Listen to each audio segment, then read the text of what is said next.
What is the most reliable way to start a location-independent business? In today's episode, we'll share with you a simple roadmap. Also, we'll discuss how you can add on recurring revenue onto your current business. To do so, I've invited Tom Richards on the show. At the top here, I just want to share some things that come out in this conversation.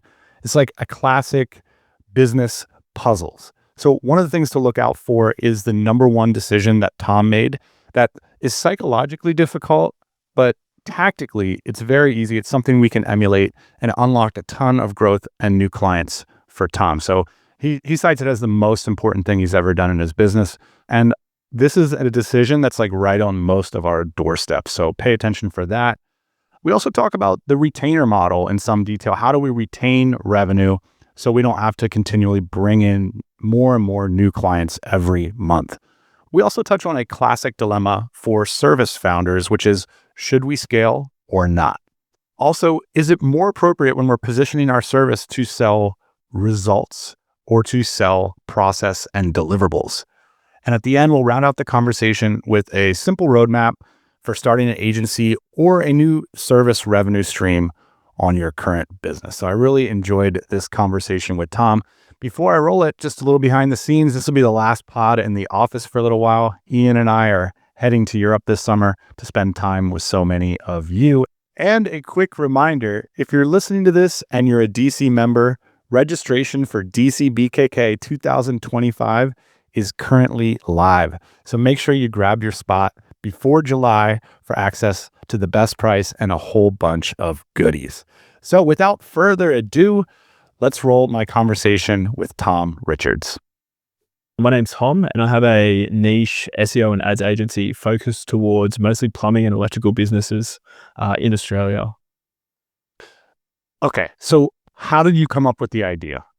So I'm actually a plumber by trade, and No way. So this is what you did after school. You finished school, put on the tool belt. I hated school, so university was another option, but I definitely didn't want to go to university. If I hated school, I felt it would be the exact same. So next best option was to get a trade, and that just happened to be plumbing. Absolutely hated it. So we'd be getting the train into the Sydney CBD every day, 6:30 to a construction site, and hating it. So a big motivator was to get away from that, and looking at different avenues, making money online through affiliate or lead gen. Eventually settled on the agency model when it started to gain traction after I actually quit plumbing 3 times and went back because I ran out of money. Moved to Chiang Mai, spent all my money, went back to plumbing, did that 3 times. It's kind of a big jump, like downtown Sydney construction site to Chiang Mai, like laptop jockey. What was that first entry level? Probably like many of the listeners, the 4-hour work week was the big light bulb of like, damn, you can make money online traveling. I actually picked it up, the book, from a friend's house. He was a plumber as well, and looking at different ways to make money online. So yeah, that's how I got into it. Interesting. And so what was it about the agency thing that resonated with you? To be honest, it was the only thing that started to work. So I tried the lead gen early on. Looking back on it, like we were generating 300 leads, which was just a lead gen SEO site. And I just couldn't direct them, or I couldn't sell to any business. No one wanted them. And looking back on it, it's a selling problem. Like I couldn't sell. Started doing some consulting with friends and SEO consulting and ads consulting with just local businesses. Started to make a little bit of money that way, and eventually got onto Upwork. And that's where things really started to move in the SEO consulting route. And just graduated into an agency, and then been with it since. Can you give us a sense for like what your team looks like and how long you've been in business, so we can contextualize like all this business nerdery we're about to do? Like how you mentioned like this concept of sustainable freedom. Like you've been doing that, you've been living wherever you want. Give us a sense for how long you've been doing that and what the journey and team looks like. Yeah, so it was about 5 years until I got on Upwork, and that's where things shifted. And then 5 years from getting on Upwork to growing the agency to where it is now. And we currently have 23 clients at around 57,000 a month in recurring revenue. And the team looks like there's myself. So I'm doing strategy, sales, and project management still. We've got the head of content, which is my girlfriend, Sarah, and she does client communications or account management. 2 developers and SEO specialist and an ad specialist. Give us a sense for like what your average day might look like and where you guys are living around the world, just for context here. So currently we're in Marbella, in the south of Spain, but most of the year we're based in Bali. Are you guys like grinding 10-hour days, like agency lifestyle? So what's that look like? I'm probably working 6 hours a day. Sarah, 6 hours a day. It depends on the week. Like some weeks we'll work 5 days, others 4, 3, because we work month to month. Like the start of the campaign. Yeah. So week 1 is usually pretty busy getting all the teams set up with the campaigns, client calls, and then it dies off a little bit and then you can have a little bit more time to enjoy where we are. Give us a sense for like these 23 clients, like what would be the average ticket? What are they paying for every month? And like, what are the deliverables? Are you giving them like a monthly report so that they re-up? And how long are they sticking around typically? What we have a big sheet that we update each month, and then the client, how many months they've been on. And if we average out all the clients, how long they've been, the 15.6 months is our average like client, how long they've been on. But the average retainer is 2,500. And the deliverables are, it's on-page SEO content. So service pages, all your block drains, block sewer pages. We do a little bit of blog posting, but not a ton. And then off-page SEO as well, plus PPC, Google ads, and a little bit of Facebook ads as well. And then in terms of reporting, we do monthly reports with 2 calls, and there's call tracking all assigned to that, which so they know exactly how many leads they're getting per month and where those leads are coming from. So they can see the value in what we do. So are you getting on the phone with each client every month? The beauty with working with trades is a lot of them they're operators as well. So they're really in the business. And out of our 23 clients, I have maybe 10 calls a month. Some of the clients don't even respond to our emails. They don't respond to the monthly reports. Like we have a few clients that we haven't spoke to in 6-8 months. Their phone's ringing because we can see the call tracking data. They're happy. Like we've reached out to them every month. They just don't respond. They're happy with how things are going when we do speak to them.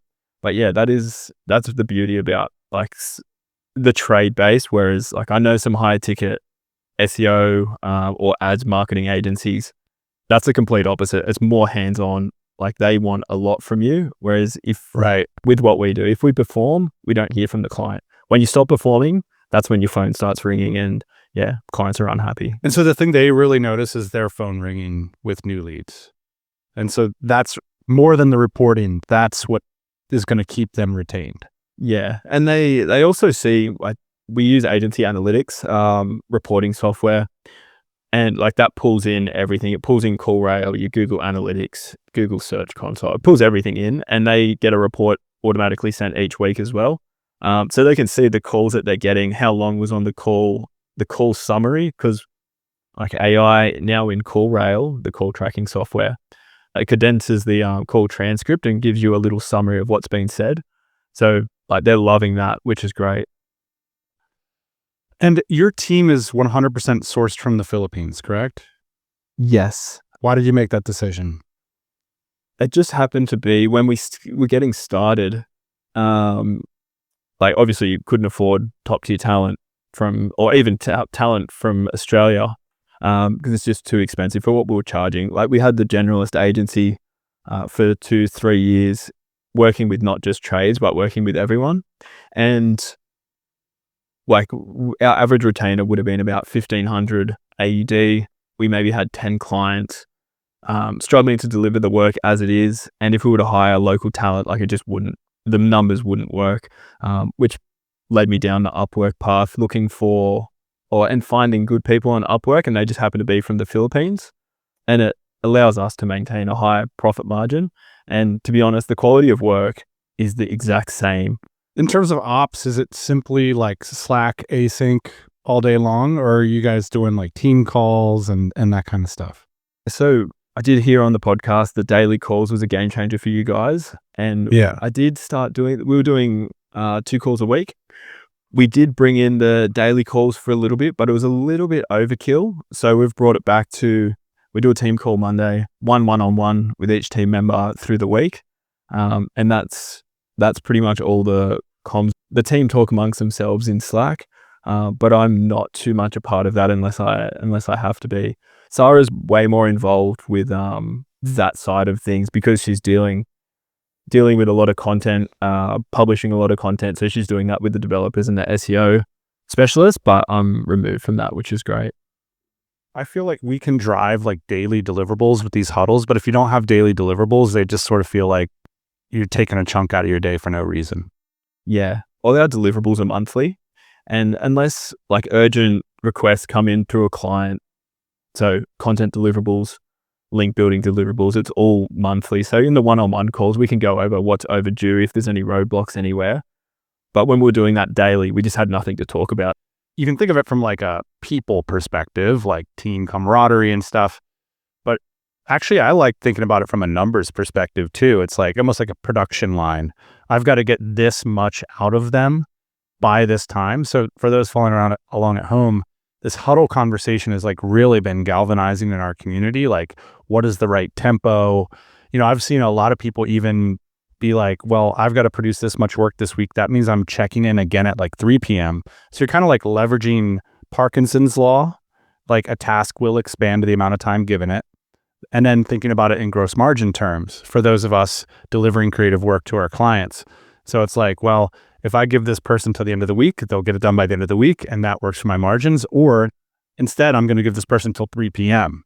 and I need to find somebody who can figure that out by 3 p.m. So for me, it's just that simple.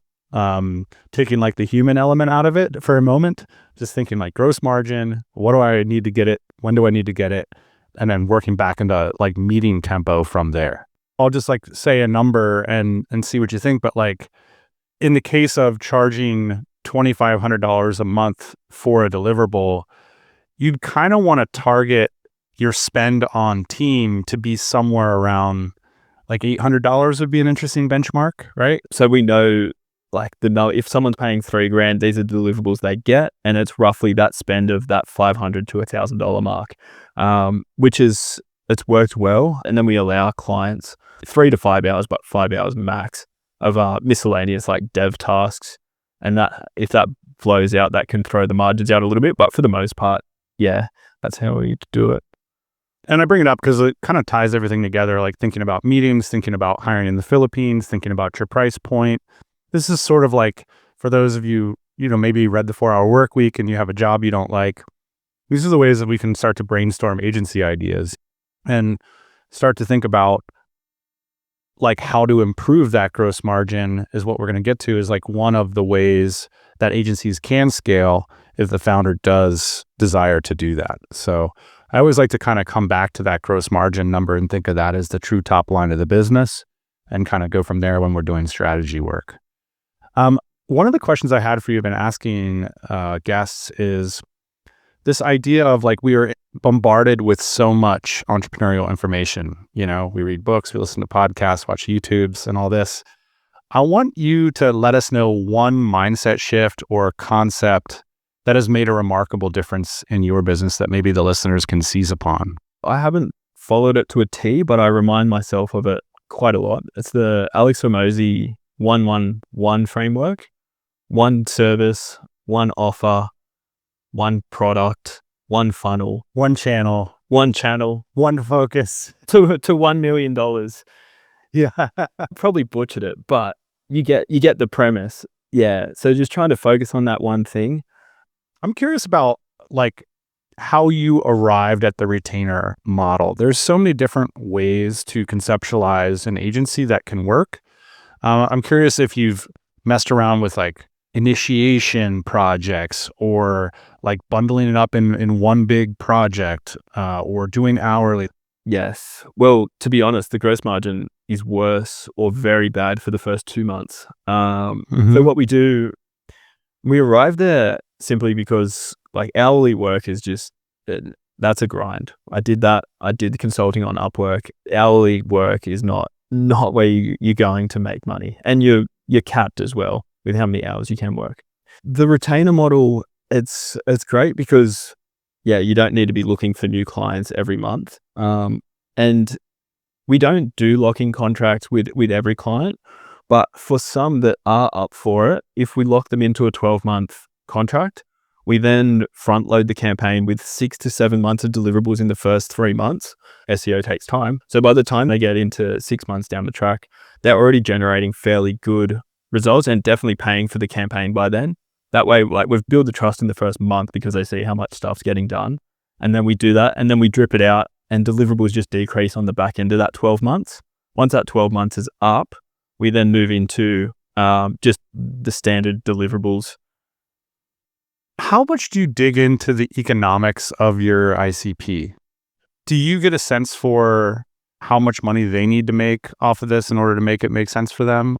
Or is it more of an emotional sort of thing? If we're working with a client and they say their average order value is $400, well, that's not going to work when you're paying, like, the average you're going to pay for a Google ad lead is about 100 to 125. So the numbers aren't going to work there. And then also trying to deliver and show value with the work that you are doing. If someone's paying you $3K a month and you're generating them 50 calls, well, you can divide that by 3,000 divided by 50. So we can show that and be like, look, you've been working on SEO. This month you spent $3,000 on SEO. You've got 50 calls. It works out to be $60 per call. I know that you would be paying $120 through Google Ads, and I know that your average order value is also $1,000. Even if you close 1 in 4 calls, 1 in 5 calls, which would be quite low, you're still going to be profitable on your marketing spend there. So knowing the numbers and knowing the industry is definitely, I think it helps with our retention quite a lot as well. One of the debates in the agency space, and I've seen people do it really well on both sides, which is like, are you selling results or are you selling like batches of work that get valued by the client? So how do you think about both sides of this debate? Yeah, it also depends on who your client is. Different industries want different things. For the most part, in the industry that we're in the local space, they don't care about deliverables at all. They just want their phone to ring and they just want to make money. We just focus on selling results, and that is through SEO and ads. In terms of the ads then, like, you're spending money on Google Ads for a client. Are you? It's their money. Yeah. Okay, so you're deploying a spend. I see. So that's not part of your retainer. No, that's separate. Yeah. So our management retainer is average 2,500. That's clever, obviously. So now, how then do you guys decide on the ads budget? Are you advising them every month of like where they should move that, or? It does depend. Like if SEO, say we're working with a new business, and it depends on the area as well. Like some areas just, you can't use Google Ads. Like Sydney, for example, Google Ads for plumbers, you're looking at minimum about $200 to $250 per lead.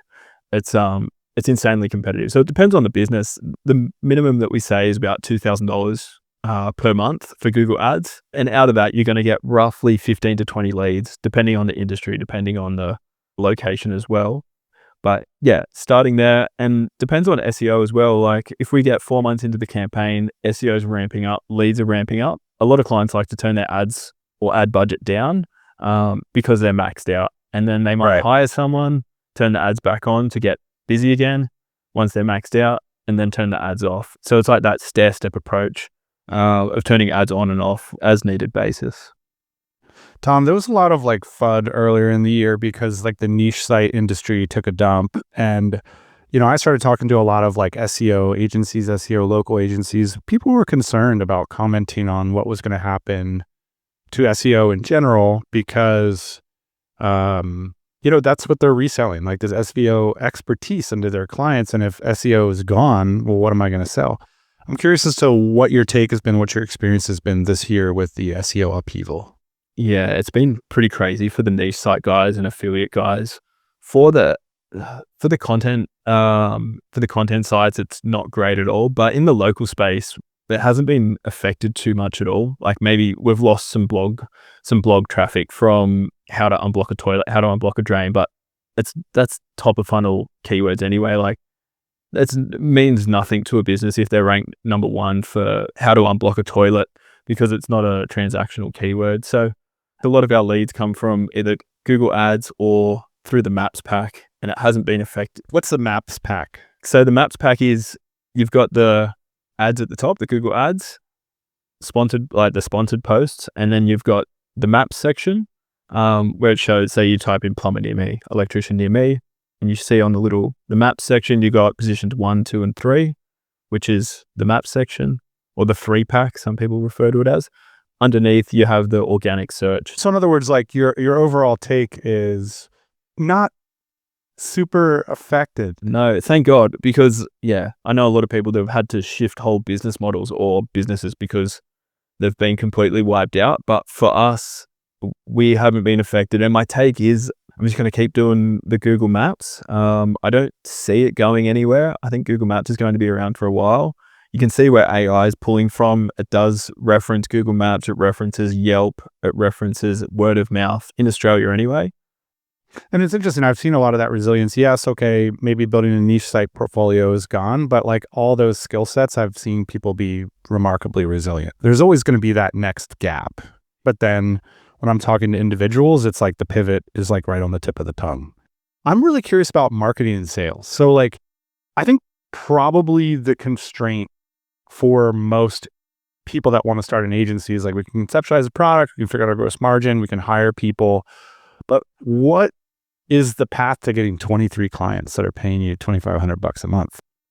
When we previously started, like graduating from Upwork into more client work, it was an uphill battle looking for clients, selling clients, because we had the generalist agency. It didn't really have a real niche focus at all. It was, we do SEO for pretty much everyone: finance, law, trades, plumbers, aircon, like everyone. And selling, I tried cold email, I tried Facebook ads, Google ads. The big shift was when we really niched down and changed to just focusing with plumbing and electrical businesses. Do you remember when you made that decision? It's a hard decision to make because there's always this voice in the back of your head that's like, damn, there's all those lawyers out there. We had that really good lawyer client, you know? For sure. So my business coach last year, at the start of last year was when we did it, and he said, who's your best client and which niche do you want to work in? Like, okay, our best client is an electrician. I don't really want to work in plumbing and electrical, but we've got a few other good clients in there that we could use as case studies. He's like, man, just do it. Like, and what I was doing wasn't working. And I said, you know what, like whatever you say and tell me to do, I'm just going to do it. He had a successful multi-7-figure agency in the roofing space. So following his advice and really niching down there. And I was like, plumbing and electrical in Australia only. I was like, this could be too small. But then when you start to dig into it, people have some obscure like agency niches. Like there's driveway paver agencies for those type of companies, window installation contractors, and agencies that like multiple 7-figure agencies that just work with those niches. So once I started like digging into it and seeing like people successful in like a sub niche, so okay, plumbing and electrical, I'll be fine here. And then the big shift was getting the case studies live with a video recording. And we used that case study as not really like a lead magnet, but we got into cold email and just reaching out and trying to build relationships with plumbing and electrical businesses via cold email. Say, hey, this is what we've done for so-and-so. Here's the case study video. If you're interested, could I give you a free audit? Something along the lines of that. We tested a bunch of different hooks and found a few that worked. And that was just through mass cold email outreach with using the software instantly and a few Google domains. And then it really felt like we weren't pushing the boulder up a hill anymore. Like people were responding, people were happy to get on phone calls. Conversion rates weren't great. Like it was a lot of people or business owners looking for like lower ticket stuff, or they just weren't qualified leads, but still getting on calls with them, having chats with them, building relationships. And then things started to move in the right direction after that. So like you would credit this niching down as one of the critical moments in your career? 100%. Yeah. It made the biggest difference out of everything I ever tried. There's like an emotional thing for the client, you can imagine them seeing a business that looks like theirs that's doing really well. Yeah, case study is good, but you see a lot of case studies they're quite vague, or there's no business name attached to it. It's just, we did this, we increased the revenue by this much with this many calls or whatever. But having the actual business name with the interview with the business owner, a link to their website, like the whole thing there, so other people can see that. That's what made the big difference. What do you think? You're at this space where like you're making a good living, you can live this lifestyle, you're flying around, you can work 3 days a week if you want. What are your thoughts on scaling the agency to like where your business coach is, like multiple 7 figures? What's your perspective? It feels like there's this, moment of truth that agency owners find around where you're at. Like there was a big thread in the DC about it. Like I'm just like love doing this agency. I love making this good money. And it just feels like where you have to bring in people to replace yourself at sort of a higher level salary is this hump that you have to decide whether you're going to go or not go. What are your current thoughts about that? Yeah, it's something I struggle with daily at the moment. Because really, we're at that level where the next step is going to that next level where we do have to hire the middle management type team, and really pull me out of ops. And it has been a struggle, like slowly getting better at it, but that's probably why it's taken me 10 years to get where we're at. And I don't know which way to go. Do we want to scale to a bigger agency or not and maintain a high profit margin with good retention? We don't have to sell every month, or start to scale up, start to hire better talent, local strategists, and then really go balls to the wall and try and create something big. So I'm not sure. The outcome that we all fear, I believe, is like you take the risk to bring on the ops middle management. You work harder than you've ever worked for 12 months, both training, getting the ops processes in place, risking a lot of your profit for the new group. Now you've got to go sell into the new group. So you're working 6 days a week, 10 hours a day, and then that year you make the same amount of money. That's what I'm afraid of. And then ending up back at square one. I think it's a puzzle ultimately, and it relates to gross margin. When we were on the phone, we were talking about, a lot of the way agencies scale is they radically improve price point and thus gross margin, or they do it through volume, through a more productized. So there's like often like a polarization of an agency that gets to multiple 7 figures. So, by selling leads directly to service companies through a proprietary piece of technology or a unique take on technology to generate a high volume of leads, or on the other side, selling into larger companies where you're getting a lot bigger gross margin. That seems to be like, can you improve your gross margin, improve your LTV or your gross LTV, and de-risk that management layer that way? Yeah, like if you just do it linearly, like I'm going to have more pods and I'm going to keep my margin the same and now I'm going to sell more, just a volume play, that to me feels like the direction that gets the outcome we don't want. That would be like the broad strokes of how I'd start to think about it. Yeah. I just need to pull myself out of more operations first to actually start getting a bit of a plan together for this next step, and then, make the final decision on what way we actually do want to go with that. Hypothetically, what would it take for you to spend less than 5 hours a week in operations? Like tomorrow? Like, does the business work there? That feels like the first empowering moment. And the answer for so many agency owners is, well, I need to bring in somebody that makes $95,000 a year or whatever. And if that's the answer, then it doesn't look that appealing. But sometimes if you start with that goal of like, I'm only going to manage from Monday morning from like 8 a.m. till 12 noon. All deliverables need to be delivered at 95%. Like our retention needs to stay the same. Like, what does this business look like if 12 noon on Monday, I'm out of that retention piece? And I think that that's probably where I would start. That's a great place to start. I love that.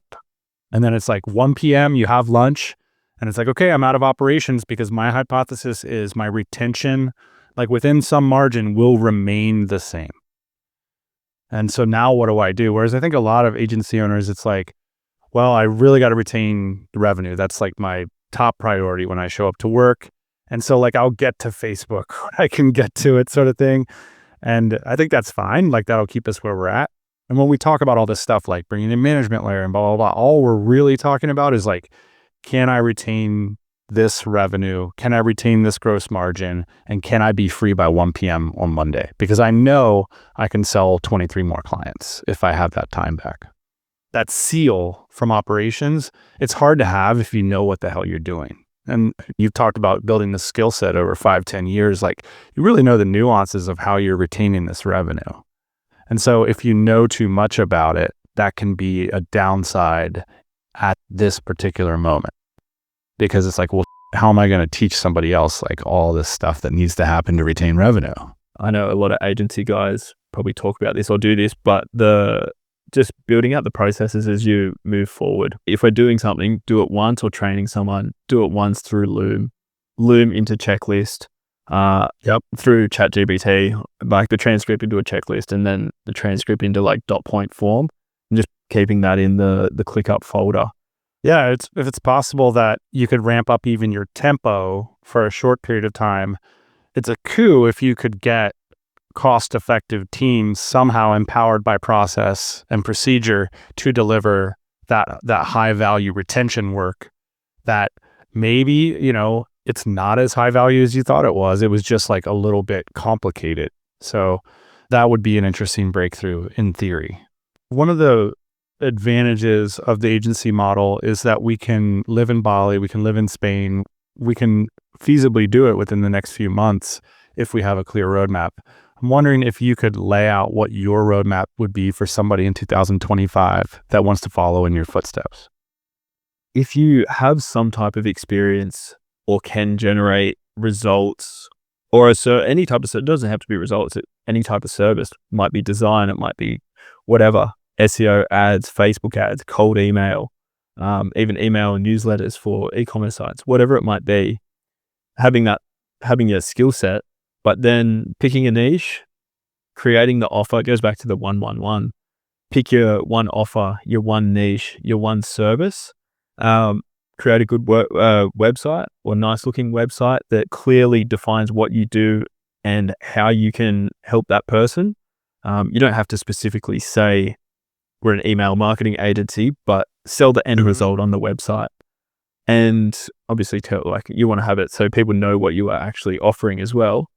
And case studies. I have a few on the website, but we have one really good one with the interview, and that's really all that we've needed.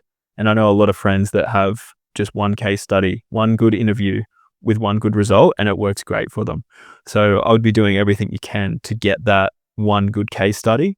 And if you need to work for free to do that, then definitely do that. Definitely do that. If you want to do like a lead gen site, create a lead gen site of some description and just document it, show how you can get results to create the case study, whatever you have to do it, I would be doing that. And then using that case study as link bait through whatever it's going to be. Pick your channel. If you want to test Facebook ads, if you want to run Google ads and try that, I used cold email.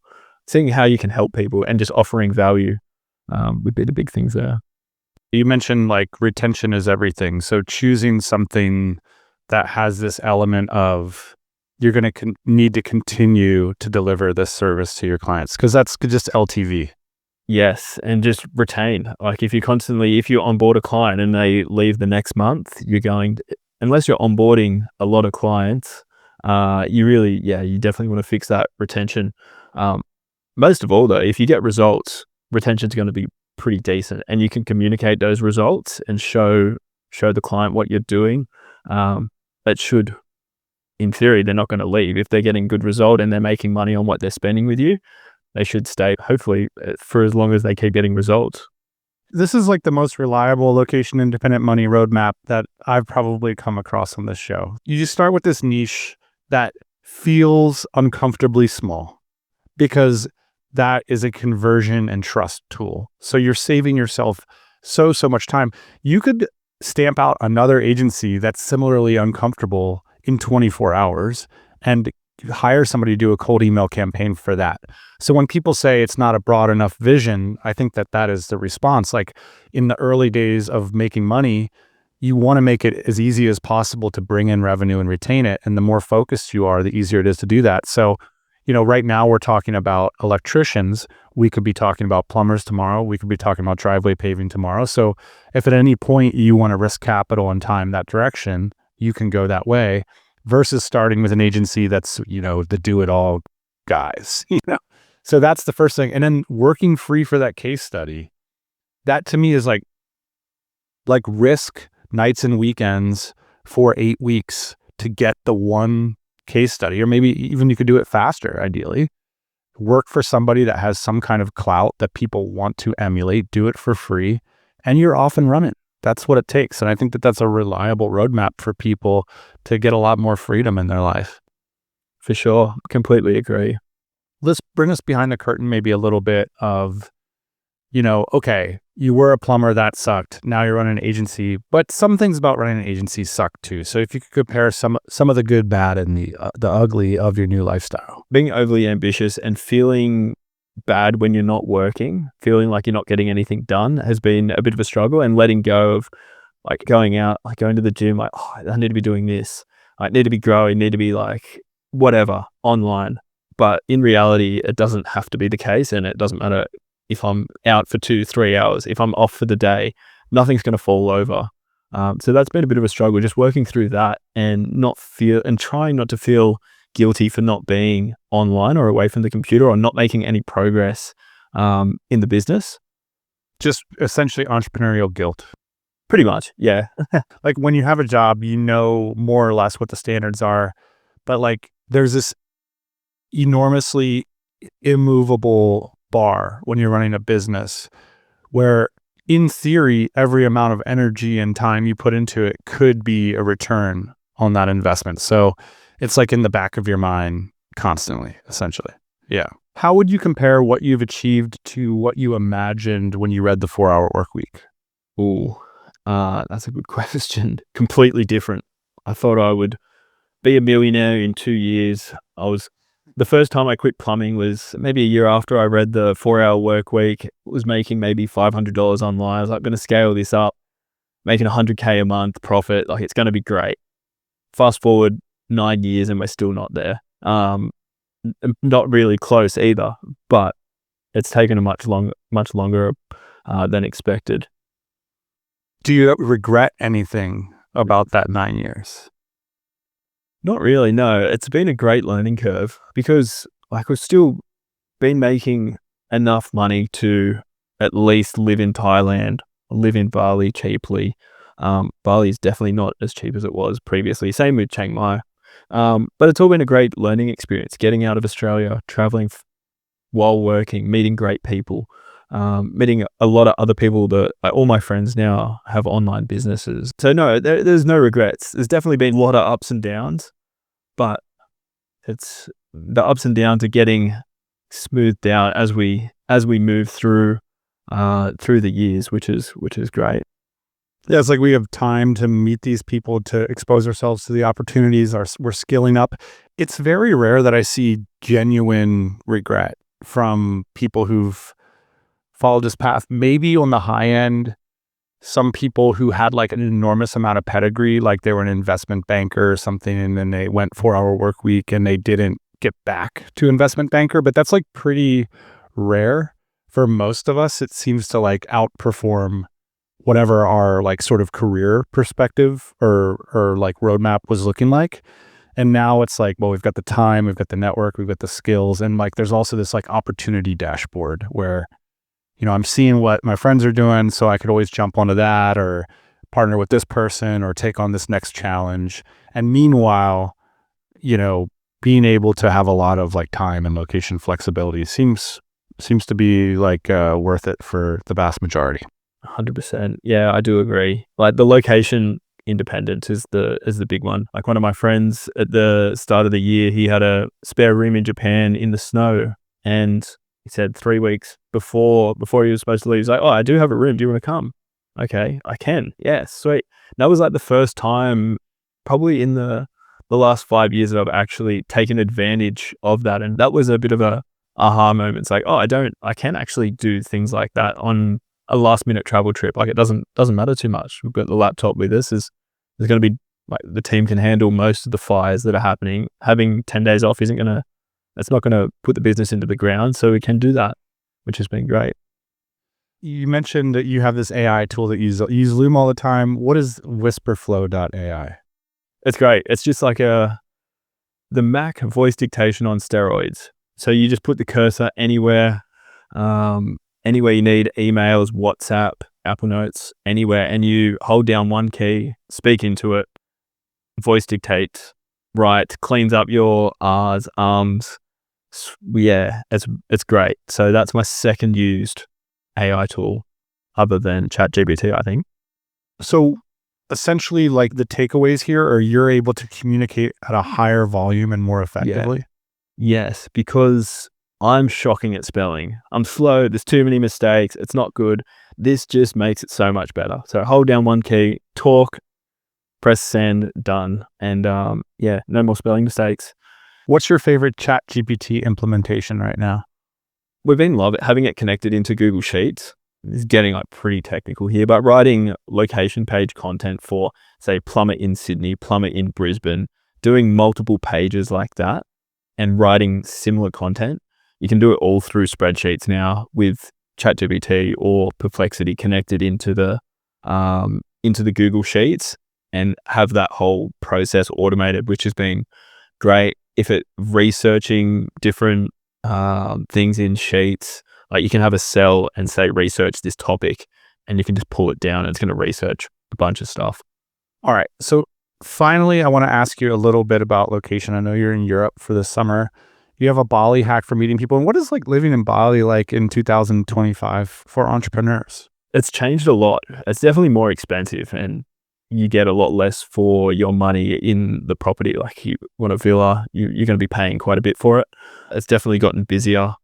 Like I have friends that travel there and they absolutely hate it. I don't know how you live here, but if you're working and you get into your routine, you go to the gym at this time, you're not on the roads and doing different things all day. It's definitely bearable, but the roads are definitely more chaotic than what they were. The hack for Bali is paddle. Like paddle's huge there. Are you familiar with paddle? I am, yeah. Yeah, perfect. It's like pickleball. Pickleball. It's like an in between of like pickleball and tennis with glass on the side, so you can bounce the ball off the glass. Yep. But yeah, there's a thing called Americanas, which it's a mini competition between either 12 or 16 people, and you play with every person once, and each game goes for 15 minutes.